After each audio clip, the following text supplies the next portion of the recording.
તો નવરાત્રીને લઈને મહત્વના સમાચાર સામે આવી રહ્યા છે, જ્યાં નવરાત્રીને લઈને ગૃહ રાજ્યમંત્રી હર્ષ સંઘવીનું મોટું નિવેદન કે જ્યાં નવરાત્રીને લઈને ગૃહ રાજ્યમંત્રી હર્ષ સંઘવીનું મોટું નિવેદન, ત્યારે મોડી રાત્રિ સુધી ગરબા રમાય તેવી વ્યવસ્થા કે જ્યાં મોડે સુધી ધંધા રોજગાર ચાલુ રહે તેવી વ્યવસ્થા.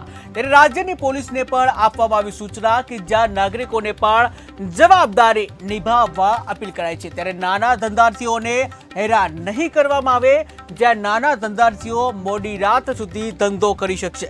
ત્યારે મહત્વના સમાચાર સામે આવી રહ્યા છે. નવરાત્રી લઈને ગૃહ રાજ્યમંત્રી હર્ષ સંઘવીનું મોટું નિવેદન સામે આવ્યું છે કે જ્યાં હવે નવરાત્રીના જે ખેલૈયાઓ છે, ખેલૈયાઓ માટે સારા સમાચાર સામે આવી ગયા છે કે જ્યાં હવે મોડી રાત સુધી ખેલૈયાઓ ગરબાની રમઝટ બોલાવી શકશે. ત્યારે નવરાત્રીને લઈને હાલ તો ગૃહ રાજ્યમંત્રી હર્ષ સંઘવીનું મોટું નિવેદન કે જ્યાં મોડી રાત સુધી ગરબા રમાય તેવી વ્યવસ્થા, ત્યારે મોડે સુધી ધંધા રોજગાર ચાલુ રહેશે.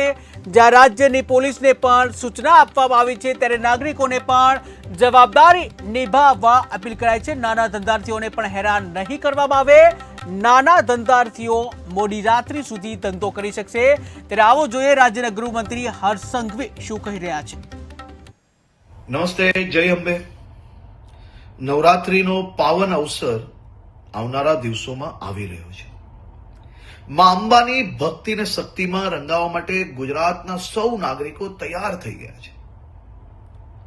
નવરાત્રીના આ પાવન અવસરે સૌ ખેલૈયાઓ દિલ મૂકીને માં અંબાની ભક્તિ અને શક્તિમાં રંગાઈ શકે, ગરબે ઘૂમી શકે તે માટે ગુજરાતના મુખ્યમંત્રી શ્રી ભૂપેન્દ્રભાઈ પટેલના માર્ગદર્શનમાં ગુજરાત સરકારે છેલ્લા અનેક વર્ષોથી નવરાત્રી મોડે સુધી રમી શકે, સાથે સાથે મોડી રાત સુધી નાના નાના વેપારીઓ, ફેરિયાઓ અને જે લોકો દરરોજ આ કામ કરીને એમનું પરિવાર ચલાવે છે, તેમનો ધંધો રોજગાર ચાલી શકે તેની બી ચિંતા કરવામાં આવતી હોય છે.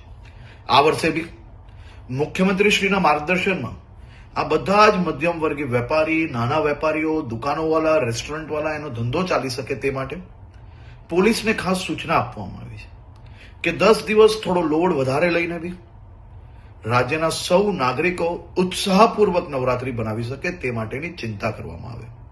સાથે સાથે સૌ ખેલૈયાઓ અને આયોજકોને બી વિનંતી છે કે આપણું મ્યુઝિક, ડીજે, બેન્ડ આ બધું આપણા જ આજુબાજુમાં રહેતા લોકો, અગર હોસ્પિટલની બાજુમાં આયોજન કરતા હો તો ત્યાં આ બધી જ જગ્યાઓ પર લોકો બીજા જે ત્યાં રહે છે તે હેરાન ના થાય તેની બી જવાબદારી આપણી છે.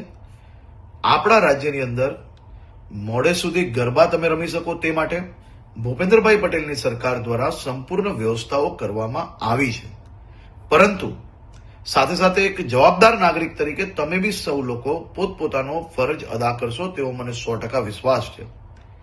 સૌ લોકોને ફરી એકવાર જય અંબે અને આપ સૌ લોકોને નવરાત્રીની ખૂબ ખૂબ શુભકામનાઓ હમણાંથી જ આપું છું.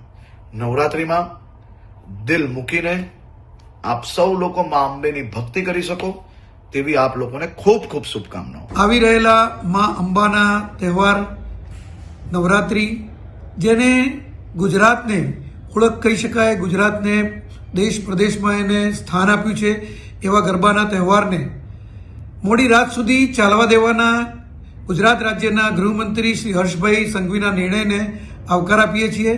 સાથે સાથે આયોજકોને પણ વિનંતી કરીએ છીએ કે ગુજરાતની બહેન દીકરીઓ જ્યારે ગરબે ઘૂમતી હોય, માં અંબાના તહેવારની અંદર તેઓ આરાધના કરતી હોય, ત્યારે એમની પણ કાળજી રાખે તેવી પણ નવરાત્રિના આયોજકોને, ગરબાના આયોજકોને પણ અમે વિનંતી કરીએ છીએ. આભાર.